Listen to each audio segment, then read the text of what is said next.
Hello everyone, ইন্ডিয়ানো ট্রাভেলের পক্ষ থেকে আপনাদের সবাইকে স্বাগতম। দিল্লি হলো ভারতের রাজধানী অঞ্চল। এটি দেশের উত্তরে একটি বিশাল মেট্রোপলিটন এলাকা। দিল্লি শহরের পুরনো অংশে রয়েছে ঐতিহাসিক লাল কেল্লা। এটি মুঘল আমলের স্মৃতি বহন করে। এখানে আরও আছে জামা মসজিদ, ভারতের অন্যতম বড় মসজিদ, যেখানে একসাথে প্রায় 25,000 মানুষ নামাজ পড়তে পারে। এর অবস্থান: নতুন দিল্লি ভারতের উত্তর মধ্য অংশে যমুনা নদীর পশ্চিম তীরে পুরনো দিল্লির ঠিক দক্ষিণে অবস্থিত। চলুন আমরা দিল্লির কিছু ঐতিহাসিক দর্শনীয় স্থান সম্পর্কে তথ্য জেনে আসি। লাল কেল্লা 1648 সালে সম্রাট শাহজাহান দ্বারা নির্মিত লাল কেল্লা 2 শতাব্দীরও বেশি সময় ধরে মুঘল সাম্রাজ্যের রাজধানী ছিল। লাল বেলে পাথরের কারণে এই দুর্গটি তার নাম ও রঙে অনন্য। এখানে বেশ কিছু ঐতিহাসিক নিদর্শন রয়েছে, আপনাকে অতীতে নিয়ে যাবে। ছত্তা চক নামক বাজারটিও একটি অন্যতম আকর্ষণ, যেখানে পর্যটকরা সুভেনির কিনতে পারেন। লাল কেল্লা তার চমৎকার স্থাপত্য এবং সমৃদ্ধ ঐতিহাসিক নিদর্শন সহ দিল্লির অন্যতম প্রধান দর্শনীয় স্থান। কুতুব মিনার দিল্লির অন্যতম বিখ্যাত স্থান কুতুব মিনার, যা ইউনেস্কো বিশ্ব ঐতিহ্য সাইটে অন্তর্ভুক্ত হয়েছে। এটি ভারতের সবচেয়ে উঁচু মিনার। 12 শতকে নির্মিত হয়েছিল। 70 মিটার উঁচু এই মিনারটি ভারতের প্রাচীন স্থাপত্যের এক বিশাল নিদর্শন। কুতুব মিনার কমপ্লেক্সে আরও অনেক ঐতিহাসিক স্থান রয়েছে, যেমন কুওয়াল উল ইসলাম মসজিদ, আলতামিশের সমাধি, আলাউদ্দিন খলজির মন্দির এবং আলাই মিনার। লোটাস টেম্পল দিল্লির আরেকটি চমৎকার স্থান হল লোটাস টেম্পল। এটি একটি বাহাই হাউস অফ ওয়ারশিপ, যা 1986 সালে নির্মিত হয় এবং সিডনির অপেরা হাউস দ্বারা অনুপ্রাণিত।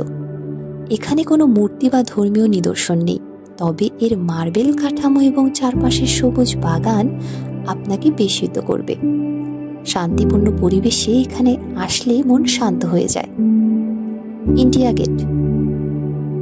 গেট দিল্লির অন্যতম প্রধান আকর্ষণ। এটি প্রথম বিশ্বযুদ্ধে নিহত ভারতীয় সৈন্যদের শ্রদ্ধা জানাতে নির্মিত হয়েছিল। এর মধ্যে একটি চিরন্তন শিখা রয়েছে, যা কখনো নিভে না। ইন্ডিয়া গেটের দেয়ালে খোদাই করা রয়েছে সৈন্যদের নাম, যারা দেশের জন্য প্রাণ দিয়েছিল। এই গেটের চারপাশে বিশাল পার্ক রয়েছে। এটি জনসাধারণের জন্য উন্মুক্ত। জামা মসজিদ দিল্লির একটি জনপ্রিয় পর্যটন স্থান, যা মুঘল সম্রাট শাহজাহান দ্বারা নির্মিত হয়েছিল। 1658 সালে নির্মিত এই মসজিদটি ভারতের অন্যতম বৃহত্তম এবং মুঘল স্থাপত্যের এক চমৎকার উদাহরণ। মসজিদটি লাল এবং সাদা মার্বেল দিয়ে তৈরি। এই মসজিদটির মিনার থেকে পুরনো দিল্লির অসাধারণ দৃশ্য দেখা যায়। নামাজের সময় এখানে অমুসলিমদের প্রবেশ অনুমতি নেই। দিল্লি শহরের মূল ভাষা হল হিন্দি। দিল্লিতে হিন্দু জনসংখ্যা বেশি, তাই বেশিরভাগ মানুষ হিন্দিতেই কথা বলেন। তবে দিল্লি হলো এক মিশ্র সংস্কৃতির কেন্দ্র। এখানে ভারতের বিভিন্ন রাজ্য থেকে মানুষ এসে বসবাস করে, তাই দিল্লিতে আপনি বাংলা, পাঞ্জাবি, উর্দু সহ অনেক ভাষার ব্যবহার দেখতে পাবেন। দিল্লির মানুষের মধ্যে দিল্লিওয়ালা শব্দটি খুব পরিচিত। এটি মূলত দিল্লির মানুষদের জন্য ব্যবহৃত হয়, যারা শহরের ঐতিহ্য, ভাষা এবং সংস্কৃতির পরিচয় বহন করে। দিল্লিওয়ালারা তাদের খোলামেলা আচার ব্যবহার এবং মিশ্র সংস্কৃতির জন্য পরিচিত। এখানে হিন্দু, উর্দু এবং পাঞ্জাবির পাশাপাশি অনেক উত্তর ভারতের ভাষার ব্যবহার দেখা যায়। কিছু বিখ্যাত ব্যক্তি হল পারভেজ মুশারফ, কিরণ মার্টিন, রতীশ নন্দ, দীপাকর বৈশ্য। দিল্লির ইতিহাস শহরের মধ্যে অসাধারণ এবং বৈচিত্র্যপূর্ণ। প্রাচীনকাল থেকেই দিল্লি ছিল এক গুরুত্বপূর্ণ কেন্দ্র। প্রায় 1450 খ্রিস্টপূর্বাব্দে ইন্দ্রপ্রস্থ নামে পরিচিত পাণ্ডবদের রাজধানী ছিল এই দিল্লি। এটি মূলত পুরনো কেল্লার আশেপাশে গড়ে ওঠে। এরপর রাজপুত তোমর রাজাদের শাসনকালে 1060 খ্রিস্টাব্দে লালকোট বা কুইলা রাই পীঠ হোরা প্রতিষ্ঠিত হয়। দিল্লির ঐতিহাসিক কাঠামোতে কুতুব মিনারও উল্লেখযোগ্য, যা মেহরাওলি অঞ্চলে অবস্থিত। রাজপুত রাজা পৃথ্বীরাজ চৌহানের উন্নয়ন করেছিলেন।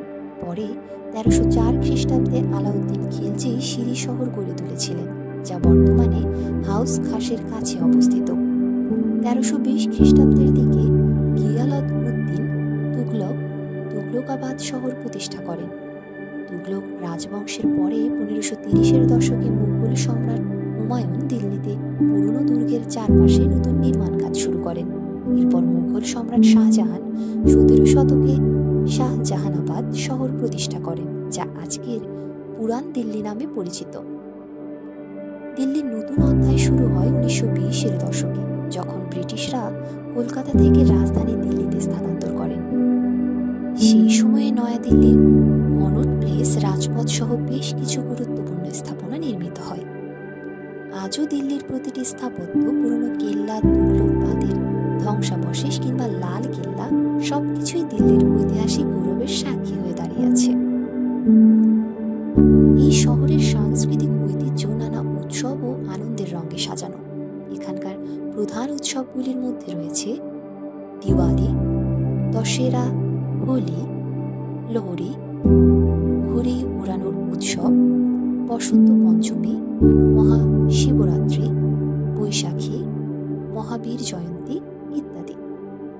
এখানকার সংস্কৃতির আরও একটি বড় অংশ হল শিল্প ও চিত্রকর্ম, যা শহরের ঐতিহ্য প্রকাশ করে। দিল্লিতে এমন কিছু খাবার রয়েছে যা না খেলে ভ্রমণটাই অসম্পূর্ণ থেকে যায়। দিল্লির সেরা স্ট্রিট ফুড এবং কিছু বিখ্যাত খাবারের নাম: চাট পরোটা, বাটার চিকেন, কাবাব, চোলে ভাতুরে, বিরিয়ানি, রোল, গোলগাপ্পা। এছাড়া নিহারি, মোমোস, ডেজার্ট অবশ্যই ট্রাই করার মতো। আকাশপথে দিল্লির ইন্দিরা গান্ধী আন্তর্জাতিক বিমানবন্দর থেকে দেশের প্রায় সব বড় এয়ারলাইন্স ফ্লাইট পরিচালনা করে। দেশের বিভিন্ন বড় শহর যেমন মুম্বাই, কলকাতা, চেন্নাই, বেঙ্গালুরু এবং হায়দ্রাবাদের সাথে দিল্লির সরাসরি বিমান যোগাযোগ ব্যবস্থা রয়েছে। রেলপথে দিল্লিতে বেশ কয়েকটি গুরুত্বপূর্ণ রেলওয়ে স্টেশন রয়েছে। এর মধ্যে Delhi junction, old Delhi railway station এবং নিউ দিল্লি রেলওয়ে স্টেশন প্রধান। ভারতের প্রায় বড় শহরের সাথে এই স্টেশনগুলো খুব ভালোভাবে সংযুক্ত। সড়কপথে দিল্লি থেকে দেশের অনেক শহরের জন্য বাস পাওয়া যায়। কাশ্মীরি গেট, আনন্দ বিহার এবং সারাই কালে খান আন্তঃরাজ্য বাস টার্মিনাল থেকে আগ্রা, চণ্ডীগড়, জয়পুর, সিমলা, মানালি ও অমৃতসরের মতো জায়গাগুলোতে বাস চলাচল করে। আপনি সহজেই এগুলোর সাহায্যে দিল্লিতে পৌঁছাতে পারবেন। ভ্রমণকারীদের জন্য কিছু টিপস শেয়ার করছি। গন্তব্যের আবহাওয়া কেমন তা আগে থেকে জেনে সেই অনুযায়ী পোশাক পরে নিতে পারেন। নিরাপদ থাকতে বোতলজাত পানি ব্যবহার করতে পারেন। নতুন বা অচেনা খাবার খাওয়ার আগে একটু দেখে নেবেন। চুরি বা প্রতারণা হতে পারে, তাই ভিড় বা অপরিচিত জায়গা এড়িয়ে চলুন। এই ছিল আমাদের আজকের ভিডিও। পুরো ভিডিও জুড়ে ইন্ডিয়ানো ট্রাভেলের সঙ্গে থাকার জন্য আপনাকে অসংখ্য